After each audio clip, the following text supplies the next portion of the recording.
तो भारत जोड़ो से पहले टुकड़े टुकड़े कांग्रेस, भारत जोड़ो से पहले, भारत जोड़ो अभियान शुरू होने वाला है ना, भारत जोड़ो यात्रा, उससे पहले टुकड़े टुकड़े कांग्रेस। भाई सोचिए ना, आखिर ऐसा क्या हो गया, क्या हो गया ऐसा कि कांग्रेस से हाथ छुड़ाने वाले नेताओं की जो संख्या है वो लगातार बढ़ती जा रही है, लगातार बढ़ती जा रही है। सोचिए, आज गुलाम नबी आजाद ने भी पार्टी से इस्तीफा दे दिया। समझिए इस चीज को। अभी सिर्फ 11 दिन पहले, देखिए ये तस्वीर देखिए आप, अभी 11 दिन पहले, सिर्फ 11 दिन पहले 15 अगस्त को जब कांग्रेस ने दिल्ली में आजादी गौरव यात्रा निकाली थी, तो राहुल जी और प्रियंका जी के साथ गुलाम नबी आजाद भी शामिल हुए थे काले कपड़े पहनकर। ये देखिए आप, और 11 दिन में इस्तीफा आ गया। ये 15 अगस्त से 26 अगस्त क्या बदल गया? 11 दिन के अंदर अंदर। 15 अगस्त को गुलाम नबी आजाद शामिल हुए काले कपड़े पहनकर, काला दिवस मनाया।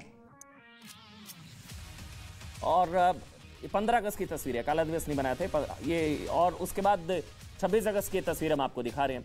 11 दिन बाद गुलाम। क्या आप मधुमक्खी की खेती करके हर साल 1 करोड़ कमाना चाहते हो? हर साल मधुमक्खी की खेती करके 4 करोड़ कमाने वाले आपको सिखाएंगे। फिर क्यों देरी?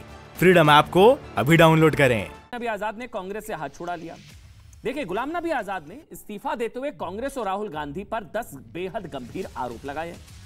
आजाद ने अपनी चिट्ठी में लिखा कि राहुल गांधी ने कांग्रेस में लोकतंत्र खत्म कर दिया, कांग्रेस अभी भी रिमोट कंट्रोल से चल रही है, राहुल गांधी के पीए सुरक्षा कर्मी फैसले ले रहे हैं। ये सीधे सीधे हमला राहुल गांधी पर। सोनिया गांधी नाम मात्र की अध्यक्ष है, नाम मात्र की अध्यक्ष है। सभी वरिष्ठ अनुभवी नेता हाशिए पर हैं। अध्यादेश फाड़ना, राहुल गांधी का बचकाना व्यवहार और कांग्रेस में लड़ने की इच्छा शक्ति और ताकत जो है वो खत्म है। इसके अलावा G23 के नेताओं को अपमानित किया गया, ये लिखा। और आगे उन्होंने लिखा कि कांग्रेस ऐसी स्थिति में है जहां से वापसी अब संभव नहीं है। कांग्रेस में किसी स्तर पर चुनाव नहीं हुए। ये तमाम बातें उन्होंने लिखी। उन्होंने कहा, एक और चीज उन्होंने कही कि पार्टी के शीर्ष पर एक ऐसा आदमी थोपा गया जो गंभीर नहीं है। पार्टी के अहम फैसले चाटुकार मंडली ले रही है। उन्होंने लिखा कि पार्टी के सभी वरिष्ठ, अच्छा ये सारे चेहरे भी आपकी टीवी स्क्रीन पर हैं, इन सारे चेहरों को गौर से देखिएगा। ये सारे चेहरे जिन्होंने, लिस्ट बहुत लंबी है, देखिए इस लिस्ट में गुलाम नबी आजाद के अलावा ज्योतिरादित्य सिंधिया, कपिल सिब्बल, जितिन प्रसाद, हिमंता बिस्वा शर्मा, जयवीर शेरगिल, अश्विनी कुमार, हार्दिक पटेल, RPN सिंह, रीता बहुगुणा जोशी, अश्विनी कुमार, हिमंता बिस्वा शर्मा, कपिल सिब्बल, गुलाम नबी आजाद, जितिन प्रसाद, ज्योतिरादित्य सिंधिया, अभी Jaiveer Shergill, Ashwini Kumar, Rita Bahuguna Joshi, RPN Singh, Amarinder Singh, Tom Vadakkan, PC Chacko. देखिए लिस्ट बहुत लंबी है। तमाम, नारायण राणे, ये सारे नेताओं ने, क्यों हम टुकड़े टुकड़े कांग्रेस लिखना पड़ रहा है आज, ये टुकड़े टुकड़े कांग्रेस वाली स्थिति है। ये सारे चेहरे देखिए, ये सारे चेहरे, सबने कहीं ना कहीं पार्टी में आंतरिक लोकतंत्र को जिम्मेदार बताया और कहीं ना कहीं परोक्ष रूप से पार्टी नेतृत्व को जिम्मेदार ठहराया कि पार्टी में आंतरिक लोकतंत्र की कमी है। अब राहुल गांधी को लेकर सवाल उठाए गए हैं गुलाम नबी आजाद की तरफ से, लेकिन राहुल गांधी पार्टी छोड़कर जाने वाले बड़े नेताओं के लिए क्या कहते हैं, इन सब के लिए वो भी एक बार आपको सुन लेना चाहिए। सुना दीजिए एक बार। अब बहुत सारे लोग डर नहीं रहे कांग्रेस के बाहर है, मुझे हमारे उनको अंदर लाओ, और जो हमारे यहां डर रहे हैं उनको बाहर निकालो। चलो भैया जाओ, RSS की ओर जाओ, भागो, मजे लो, नहीं चाहिए, जरूरत नहीं है तुम्हारी, हमें निडर लोग चाहिए, ये हमारी आइडियोलॉजी है। उन्होंने कहा था भागो यहां से, अब ये सारे भाग गए हैं। लिस्ट देखिए आप कितनी लंबी है, सारे छोड़कर चले गए हैं। अब मजाक में बीजेपी कहती है कि 4 बच गए, लेकिन पार्टी अभी बाकी है। 4 है, राहुल गांधी, सोनिया गांधी, प्रियंका गांधी और रॉबर्ट वाड्रा, 4 बच गए, सिर्फ परिवार बचेगा। ये बीजेपी आरोप लगाती है कि फैमिली फर्स्ट है, पार्टी फर्स्ट नहीं है। बीजेपी कहती है हमारे यहाँ पार्टी परिवार है, लेकिन कांग्रेस में परिवार ही पार्टी है। ये कांग्रेस छोड़कर जाने वालों के लिए राहुल गांधी के विचार हमने आपको दिखाए। अब आपको वो बयान भी सुनना चाहिए जो प्रधानमंत्री नरेंद्र मोदी ने गुलाम नबी आजाद के लिए दिया था। इस वक्त राज्यसभा से गुलाम नबी आजाद की विदाई का था और प्रधानमंत्री की आंखें भी नम हो गई थी, जिसका जिक्र भी पवन खेड़ा की तरफ से किया गया। उन्होंने कहा कि ये रिमोट जो है वो किसके हाथ में है, गुलाम नबी आजाद का, वो सबको पता है। सुना देते हैं एक बार। पद, सत्ता जीवन में आती रहती है, लेकिन उसे कैसे पचाना,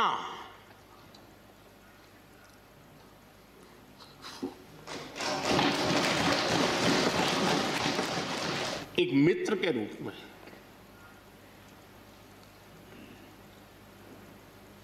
गुलाम नबी जी को घटना और अनुभव के आधार पर मैं आदर करता हूं।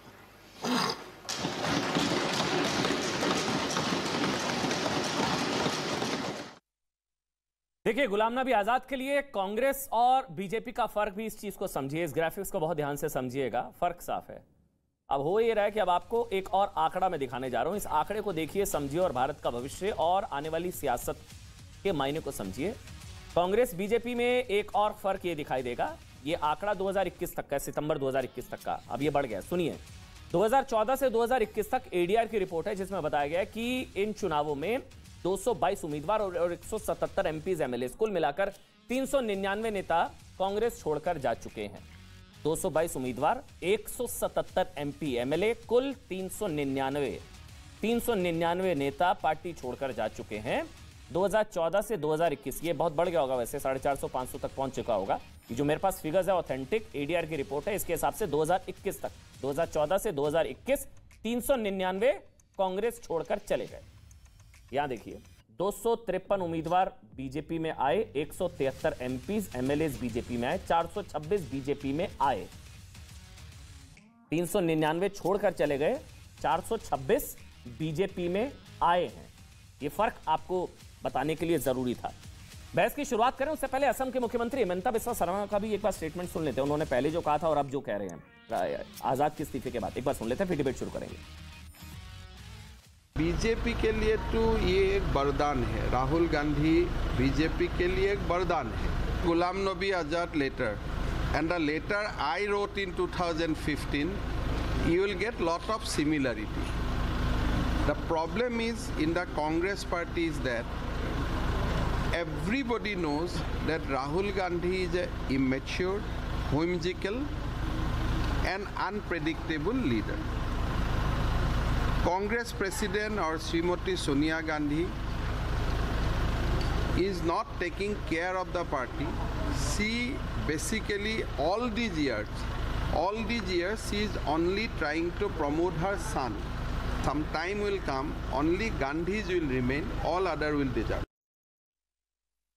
तो राहुल गांधी भारतीय जनता पार्टी के लिए वरदान है, हिमंता बिस्वा शर्मा। प्रेम शुक्ला भारतीय जनता पार्टी का पक्ष रखेंगे, प्रवक्ता हैं। प्रेम जी, बहुत बहुत स्वागत आपका। अनुराग भदौरिया समाजवादी पार्टी से, राधिका खेड़ा आपको नजर आ रही है, कांग्रेस पार्टी का पक्ष रखेंगे। राधिका जी, बहुत बहुत स्वागत आपका। और पॉलिटिकल एनालिस्ट हैं अजय आलोक जी हैं। अजय जी, आपका भी बहुत बहुत स्वागत। लेकिन सबसे पहले प्रेम शुक्ला, मैं आपसे शुरू कर रहा हूं ये वाली स्टेटमेंट को लेकर जो हिमंता बिस्वा शर्मा ने कहा। जी, राहुल गांधी वरदान है आप लोगों के लिए? जी, देखिए, चूंकि हेमंत शर्मा जो है, हिमंता बिस्वा शर्मा स्वयं कांग्रेस में रहे हैं, कांग्रेस में असम के मंत्री रहे और राहुल गांधी के साथ उनका इंटरेक्शन रहा और राहुल गांधी की परफॉर्मेंस का विश्लेषण आपने स्वयं किया, गुलाम नबी आजाद के पत्र ने किया, विविध कांग्रेसी जो कांग्रेस छोड़कर गए उन्होंने किया, सामान्य जो राजनीतिक विश्लेषक वो करते हैं। और इन सारी चीजों में यह तो सब एक बात कहते हैं कि श्रीमान राहुल गांधी के नेतृत्व में जो 49 चुनाव हुए उसमें से 39 हार गए। श्रीमान राहुल गांधी के व्यवहार के कारण जो है बहुत सारे कांग्रेस के नेता कांग्रेस छोड़कर जा रहे हैं, जो प्रबल नेता थे, जो 5 दशकों का नेता रहा हो, जिसने ब्लॉक स्तर से लेकर राष्ट्रीय स्तर तक कार्य किया हो, जिनकी जो है पंडित जवाहरलाल नेहरू, श्रीमती इंदिरा गांधी, श्रीमान राजीव गांधी, श्रीमती सोनिया गांधी के नेतृत्व में विश्वास रहा हो। अगर वह राहुल गांधी पे अविश्वास व्यक्त करता है तो निष्कर्ष क्या निकलता है? क्या निकलता है? यही निकलता है कि निश्चित तौर पर श्रीमान राहुल गांधी की अपरिपक्वता जो है उसके कारण कांग्रेस डूब रही है और कांग्रेस डूबने का फायदा, एक राष्ट्रीय दल डूबेगा तो दूसरे राष्ट्रीय दल को उसका लाभ स्वाभाविक तौर पर होगा। एक और आरोप है, फिर मैं राधिका खेड़ा का कमेंट लूंगा। आरोप ये भी कि रिमोट कंट्रोल का जिक्र किया आजाद जी ने चिट्ठी में, रिमोट कंट्रोल बीजेपी के पास है। एक और आरोप लगा कि वो मोदीफाइड हो गए हैं, तो गुलाम नबी आजाद मोदीफाइड हो गए। ये 2 आरोप लगे थे आज दिन भर में। मैंने कहा मैं आपसे पूछ लेता हूं, भाई आप लोग हैं, इसके पीछे भी आप हैं? जी नहीं, बहुत बहुत बहुत बहुत बहुत बहुत अच्छा प्रश्न है। आदरणीय नरेंद्र मोदी जी के नेतृत्व में यदि कांग्रेसियों को निष्ठा प्रकट होती है, जो 5 दशक आदरणीय नरेंद्र मोदी जी जब राजनीति में प्रवेश भी नहीं किए थे, आदरणीय नरेंद्र मोदी जी राजनीति के क्षेत्र में 1980 के दशक में आए हैं और श्रीमान गुलाम नबी आजाद 1981 में केंद्र में प्रधानमंत्री कार्यालय के राज्य मंत्री हो गए थे। अगर उसके बाद वो मोदी के नेतृत्व से चमत्कृत हैं तो निश्चित तौर पर ये मोदी के लिए तो अभिनंदनीय है, लेकिन श्रीमान राहुल गांधी के लिए आत्मावलोकन करने की स्थिति है कि नहीं, आप ही बता दीजिए। राधिका खेड़ा बता सकते हैं। राधिका खेड़ा, क्या रीजन है इसके पीछे? जो चिट्ठी है वो तो सबने पढ़ी 5 पन्नों की। आप पार्टी की एक कर्मठ कार्यकर्ता, आप बेहतर बता सकती हैं, नेता हैं, आप बता सकती हैं क्या रीजन है, क्यों सारे छोड़ रहे हैं? और गुलाम नबी आजाद भी ब्लेम कर रहे हैं राहुल गांधी को और परिवार को। राधिका जी, देखिए, सबसे पहले तो मैं ये मानती हूँ जो ये चिट्ठी है, ये जो आपने वीडियो चलाया था जिसमें प्रधानमंत्री जी के आंसू थे, ये उन आंसुओं का थैंक यू लेटर है। और ये एक और संदेश है उनको कि जी मेरे घर ईडी सीबीआई मत भेजिएगा। और मैं ये बहुत जिम्मेदारी से कह रही हूँ।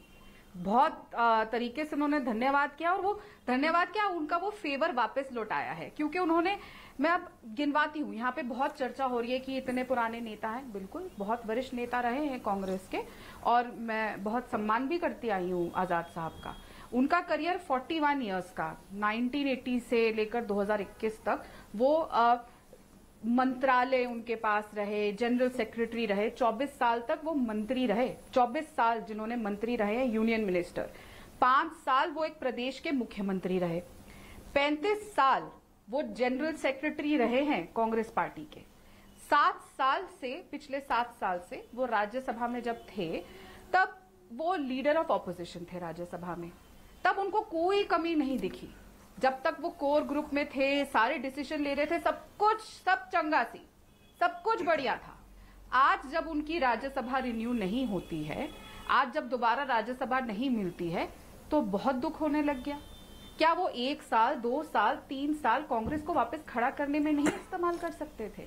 उनका जो इतना बड़ा पुराना उनका जो एक्सपीरियंस है, वो क्या कांग्रेस पार्टी को मजबूत करने के लिए इस्तेमाल होना चाहिए था कि ऐसे चिट्ठी लिखने के लिए? वो क्या आगे की पीढ़ियों को क्या संदेश देना चाहते हैं कि जो माँ, मैं मानती हूँ हमारी जो पार्टी होती है, क्योंकि हम एक विचारधारा से जुड़ते हैं, वो हमारी माँ होती है, हमारा संगठन हमारी माँ होती है। और जो लोग पार्टी बदल बदल के जाते हैं वो तो अपनी माँ के ही नहीं होते। तो जो माँ ने उनको बड़ा किया, पाला पोसा, गुलाम नबी आजाद बनाया, गुलाम नबी आजाद जी को ये अस्तित्व दिया, आज जब उनको सबसे ज्यादा जरूरत है अपने सब बच्चों की, तो वो छोड़ के चले गए। सब भूल गए इतने साल मंत्री, मुख्यमंत्री। वही आजाद साहब है ना जो कभी चुनाव नहीं जीत पाते थे, तो पार्टी उनको महाराष्ट्र से चुनाव लड़वाती थी और जिताती थी। चुनाव हारने के बावजूद भी हमने उनको मुख्यमंत्री बनाया, उसके बाद भी हमने उनको राज्यसभा भेजा। तो उन्होंने पार्टी को क्या दिया? आपने मुझे बताया, एक थी, आपको याद है ना अमन जी, एक चिट्ठी लिखी गई थी तब, ये सो कॉल्ड G23 वालों की तरफ से, जो मीडिया को दे दी गई थी। अगर आपके, अमन जी मैं आपसे पूछना चाहूंगी, अगर आपके घर में कोई इशू होगा या कोई प्रॉब्लम होगी, तो क्या आप अपने घर के बाहर एक बोर्ड लगा देंगे और कहेंगे मेरे घर में ये तकलीफ हो रही है, कोई बाहर वाला आए और इसका हल बताए? क्या आप अपने घर में ही उस चीज को सोल्यूशन करेंगे? इन्होंने तो तभी एक चिट्ठी सार्वजनिक कर दी थी, और आज जब सोनिया जी अपने इलाज के लिए गई हुई हैं, तब एक और चिट्ठी मीडिया को भेज दी जाती है। ये अपना परिवार मानते हैं कांग्रेस को। ऐसे परिवार के सदस्य, और सबसे बात जो परिवार के बुजुर्ग सदस्य है, वो ऐसे ये सिखा रहे हैं अगली पीढ़ी को। नहीं, लेकिन राधिका जी, उनकी चिट्ठी आपने भी पढ़ी होगी। उनका जो पॉइंट है, उनको परिवार से, पार्टी से प्रॉब्लम नहीं है, परिवार से है। वो बार बार कह रहे हैं कि पार्टी ने तो मुझे इतना दिया। उनकी पूरी चिट्ठी 5 पन्नों की है। ये जो उन्होंने बताया, उन्हें सब कुछ दिया पार्टी ने। उन्होंने कहा कि पार्टी के शीर्ष पर एक ऐसा आदमी थोपा गया जो गंभीर नहीं है। पार्टी के अहम फैसले अनुभवहीन चाटुकारों की मंडली, हाँ मैं एक बार पढ़ देता हूं। पार्टी के अनुभवहीन चाटुकारों की मंडली ले रही है। अनुभव नेताओं को दरकिनार कर दिया गया। पार्टी चलाने के लिए एक और कठपुतली की तलाश हो रही है। तो मेरा मर्म यह है सवाल का, राधिका जी, कि उनको पार्टी से प्रॉब्लम नहीं है, उनका मर्म यह, मुझे परिवार से प्रॉब्लम है। पार्टी परिवार थोड़ी ना है। अच्छा, परिवार से तो उनको तब तकलीफ नहीं हुई थी जब इंदिरा जी ने उनको महाराष्ट्र से चुनाव लड़वा के जितवाया था। जब इंदिरा जी ने उनको अपनी कैबिनेट का हिस्सा बनाया, राजीव जी ने, उनके पुत्र ने अपनी कैबिनेट का हिस्सा बनाया, तब तो तकलीफ नहीं थी। जब सोनिया जी कांग्रेस पार्टी की अध्यक्षा थी, जिन्होंने अटल बिहारी वाजपेयी जी के शाइनिंग इंडिया को बिल्कुल शाइनी हटा दिया था और हमने सरकार बनाई थी, तब तो ये 2 बार आपकी सही है, आपकी बात सही है, बिल्कुल सही है। बस एक चीज जो कोई भी शायद समझ सकता है, कोई भी बेसिक आदमी जो पॉलिटिक्स नहीं समझता, सोनिया जी, राधिका जी, परिवार बहुत अच्छा था। बिल्कुल सही है। राहुल जी ने उनको या कांग्रेस पार्टी ने उनको दोबारा राज्यसभा नहीं मिला तो उनको इस परिवार से तकलीफ होनी शुरू हो गई। राधिका जी, आपकी सारी बातें सही हैं, बस एक चीज जो पॉलिटिक्स नहीं समझता वो भी ये समझ जाएगा। राधिका जी कहते मैं नहीं करूंगा एलओपी, मैं छोड़ के जा रहा हूं, मुझे तकलीफ है, क्यों नहीं छोड़े? राधिका खेड़ा, आप बिल्कुल सही कह रही हैं, मगर अगर एक शख्स से या एक परिवार से सबको प्रॉब्लम हो रही है तो सब में प्रॉब्लम है या परिवार में प्रॉब्लम है? आपने बोला इन्होंने पद की लालसा में छोड़ा, गुलाम नबी आजाद ने पद की लालसा में छोड़ा, ज्योतिरादित्य सिंधिया ने पद की लालसा में छोड़ा, कपिल सिब्बल ने पद की लालसा में छोड़ा, जितिन प्रसाद ने पद की लालसा में छोड़ा, हेमंत बिस्वा शर्मा ने, जयवीर शेरगिल ने, अश्विनी कुमार ने, रीता बहुगुणा जोशी ने, आरपीएन सिंह ने, अमरिंदर सिंह ने, टॉम वडक्कन ने, पीसी चाकू ने, बहुत लंबी लिस्ट है। क्या सबने पद की लालसा में छोड़ा? मेरा सवाल ये, एक और बस सवाल, उसके बाद मैं अजय आलोक और अनुराग आऊंगा। मेरा सवाल इसलिए आपसे, एक मिनट, मेरा सवाल है मेरा एक सवाल है राधिका जी, मेरा एक मूल सवाल ले रहा हूं मैं आपसे, मेरा एक सवाल है, सवाल ये, मेरा एक सवाल है आपसे राधिका जी, मैं सीधा सवाल पूछ रहा हूं नहीं बना हो राधिका जी, मैं सीधा सवाल पूछ रहा हूं, पार्टी बड़ी या परिवार?